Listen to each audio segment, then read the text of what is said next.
Hi everyone, welcome back to English. आज की इस वीडियो में हम कुछ ऐसे डेली रूटीन में बोले जाने वाले सेंटेंसेस देखने वाले हैं। कंडीशनल सेंटेंसेस है, लेकिन हम इसका यूज़ तो हिंदी में बहुत करते हैं, इंग्लिश में शायद ही बहुत ही कम लोग इसको इंग्लिश में जानते हैं या बोलते हैं। चलिए देखते हैं किस तरह के सेंटेंसेस हैं। तो यदि मैं सेफ होता तो सभी उंगलियां चाट रहे होते। कई बार घर में किसी ने खाना बनाया होता है तो हम बोलते हैं यदि मैंने खाना बनाया होता तो अभी सब उंगलियां चाट रहे होते। बोलते हैं कि नहीं बोलते?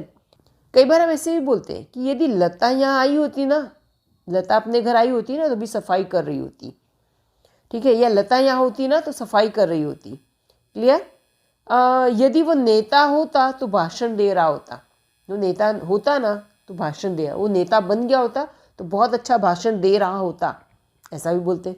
यदि मैं अमीर होता तो दुनिया घूम रहा होता, है ना। यदि मैं अमीर होता तो दुनिया घूम रहा होता। यदि मेरे पास पैसा होता तो मैं घूम रहा होता। यदि मैं टीचर होता तो इस स्कूल में पढ़ा रहा होता। यदि मैं बच्चा होता तो इस रोलर कोस्टर पे मज़े कर रहा होता। यदि मैं तुम होता तो अभी स्टेज पर गा रहा होता। सब बोलते हैं आजा गाओ गाओ गाओ, पर मैं इतनी भाव नहीं खाता।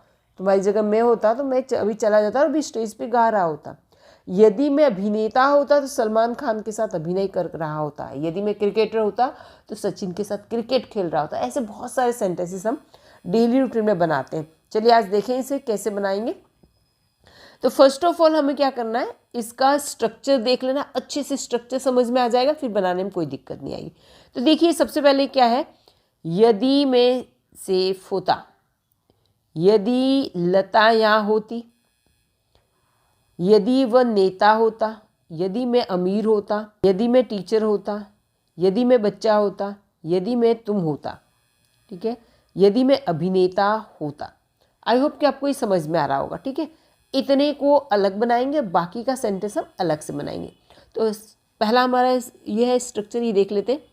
इतने पार्ट का इसको हम लिखेंगे, पहले स्टार्ट लिखेंगे इफ़, यदि है ना, यदि का मतलब इफ़ होता, प्लस लिखेंगे सेफ होता तो यहाँ पे सब्जेक्ट आएगा, प्लस सभी के साथ इसमें वर आएगा। ये एक कंडीशनल है, मतलब एक हम कल्पना कर रहे हैं, न मैं सेफ हूँ, न मैं उंगलियाँ कोई चाट रहा है ना, न लता यहाँ है, न वो सफाई कर रही है। तो जो अनरियल है, नहीं हुआ नहीं है, उसके बारे में इफ़ के साथ सब्जेक्ट प्लस वर्ब, और यहाँ पर आ जाएगा हमारा नाउन। यहाँ पर कोमा लगाना है। ये जो तो होता है ना, तो के लिए हमें यहाँ कोमा लगा दिया है। तो के लिए अलग से कुछ लिखना नहीं है, सिर्फ कोमा लगा दिया, हो गया। पीछे वाला स्ट्रक्चर है, सभी उंगलियां चाट रहे होते, सफाई कर रही होती, भाषण दे रहा होता, दुनिया घूम रहा होता, स्कूल में पढ़ा रहा होता, रोलर कोस्टर पर मज़े कर रहा होता, मैं स्टेज पे गा रहा होता, सलमान खान के साथ अभिनय कर रहा होता। तो इस तरह की जो क्रिया चालू वाले हैं, तो उसमें हम यहाँ पे लेंगे सबसे सब्जेक्ट। सभी में वुड बी लिखना है, वुड बी एंड वर्ब की फोर्थ फॉर्म का हो या आईएनजी वाला फॉर्म का हो, एक ही बात है। अगर ऑब्जेक्ट है तो यहाँ पे आपको ऑब्जेक्ट ले लेना। सेंटेंस कंप्लीट हो गया। ठीक है, दो तरह के, इस तरह एक में ही मैं दो तरह के सेंटेंसेस सिखा दूंगी आप लोगों को। ठीक है, पहला ये वाला देख लेते हैं, दूसरा स्ट्रक्चर हम बाद में बताएं इसी तरह के सेंटेंसेस में। यदि मैं सेफ होता तो सेफ के लिए हम लिखेंगे if I were a safe. यदि मैं सेफ होता, कोमा लगा दिया, तो के लिए कोमा लगा दिया। सभी उंगलियां चाट रहे होते, सभी के लिए क्या लिखेंगे, ऑल वुड बी। देखो ये अपना है ना, would be, all would be चाटने के licking, all would be licking fingers. Okay, clear. चलिए आगे बढ़ते हैं। यदि लता यहाँ होती तो घर की सफाई कर रही होती। दूसरा स्ट्रक्चर बता रही हूँ, इसके बाद में दूसरा स्ट्रक्चर बता रही हूँ। ठीक है, ये आप एक और देख लीजिए। यदि लता यहाँ होती तो इफ लता वर हियर। देखो मैंने लता के साथ, आपको लगेगा कि लता के साथ तो वह आना चाहिए, पर यहाँ पर इसलिए मैंने पहले ही बता दिया, ये स्ट्रक्चर के अंदर बता दिया कि सभी के साथ आपको वर लेना है। क्लियर? ठीक है, सब्जेक्ट कोई भी हो, यानी ये सब्जेक्ट है, कोई भी हो, सभी के साथ वर लगाना है। क्लियर? चलिए, तो यहाँ पे लता वर, इफ लता वर हियर, यदि लता यहाँ होती तो के लिए हमें कोमा लगा दिया, घर की सफाई कर रही होती तो लिखेंगे she would be, she sorry she would be cleaning the house, she would be cleaning the house. चलिए दो ये हो गया। अब मैं दूसरी एक चीज़ बताना चाहूँगी, जैसे यहाँ पर है यदि मैं सेफ होता, इसकी जगह ऐसा कहा जाए कि यदि मैंने खाना बनाया होता। क्या है? यदि, मैं यहाँ पे लिख भी देती हूँ, यदि मैंने खाना बनाया होता, मैंने खाना बनाया होता, यदि मैंने खाना बनाया होता तो क्या क्या लिखेंगे? इसके लिए हम क्या बनाएंगे? इफ़ आई हैड कुक्ड, सभी में हैड एंड वर्ब की थर्ड फॉर्म लाना है। यहाँ पर वर्ब की जगह क्या लगाना है? वर्ब की थर्ड, हैड प्लस वर्ब की थर्ड फॉर्म लेना है। If I had cooked, if I had cooked, यदि मैंने खाना बनाया होता तो बाकी all would be licking fingers, सभी उंगलियां चाट रहे होते। ठीक है, इस तरह से।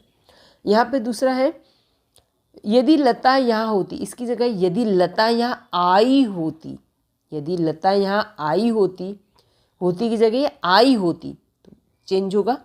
If Lata had come here, if Lata had come here, यदि लता यहाँ आई होती, यदि यहाँ लता आई होती तो वो घर की सफाई कर रही होती। आई होप कि समझ में आ गया होगा। चलिए आगे बढ़ते हैं।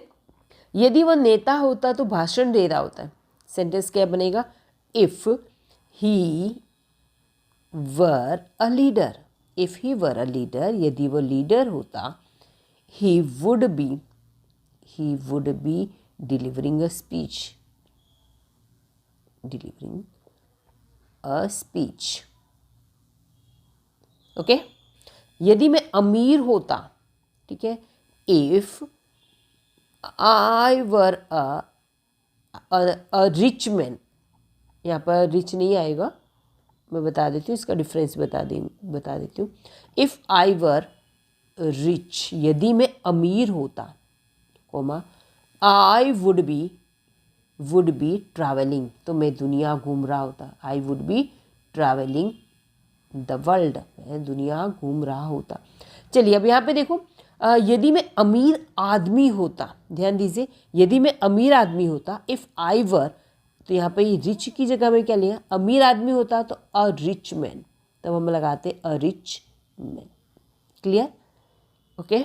पर यहाँ पे मैं अमीर होता तो सिर्फ रिच आएगा। रिच के बाद अगर कोई नाउन आ रहा है तब आगे हमें आर्टिकल लगाना होता है। ठीक है, चलिए आगे बढ़ते। यदि मैं टीचर होता तो इस स्कूल में पढ़ा रहा होता, क्या बनेगा sentence? If I were a teacher, I were a teacher, if I were a teacher, मैं स्कूल में पढ़ा रहा था, आई would be teaching in this school, in this school। Clear? चलिए, यदि मैं बच्चा होता तो इस रोलर कोस्टर पर मज़े कर रहा होता, ये आपको कमेंट में करना है। ठीक है, रोलर कोस्टर को रोलर कोस्टर मैंने इंग्लिश में ही लिखा है। यदि मैं तुम होता तो अभी स्टेज पर गा रहा होता। कई बार हम बोलते हैं ना किसी को गाने के लिए, अरे गाओ गाओ गाओ, तो बहुत भाव खाता है ना, बोल नहीं, तो कई बार हम बोल देते हैं कि यदि तुम्हारी जगह मैं होता ना तो मैं भी चला गया होता, गा रहा होता स्टेज पे। क्या सेंटेंस बनेगा? यदि मैं तुम होता, if I were you, I were you, if I were you, यदि मैं तुम होता, अभी मैं स्टेज पे गा रहा होता तो लिखेंगे आई would be singing, I would be singing on the stage now, on the stage now. Okay. यदि मैं अभिनेता होता, अभिनेता को क्या बोलते हैं? Actor. If I were an actor, यदि मैं एक्टर होता, I would be acting with Salman Khan, with Salman Khan. I hope कि आपको ये समझ में आया होगा। ठीक है, एक बार देख लेते हैं। मुझे लगता नहीं इसमें कोई ज़्यादा कोई प्रॉब्लम वाली बात है, सब आ ही रहा होगा आप लोगों को। यदि आप अपनी नोट्स ज़रूर बनाएं, नोट्स जितने भी वीडियो हैं नोट्स बनाएं और उनका डेली रूटीन में बोलने की कोशिश कीजिए। जितना ज़्यादा आप बोलेंगे ना जैसा जो आज आपने सीखा ना किसी न किसी बहाने आपको घर में बोलचाल में इसका यूज़ करना है, ठीक है। अगर करते हैं तो डेफिनेटली आपको इंग्लिश आ जाएगी, स्पीकिंग ज़रूर आएगा। अगर इसमें कोई प्रॉब्लम है, आप लोग अगर कहीं भी डाउट है, कुछ नहीं समझ में आया तो मुझे कमेंट जरूर करना, मैं आपके आंसर दूंगी। Okay, bye bye, till next video.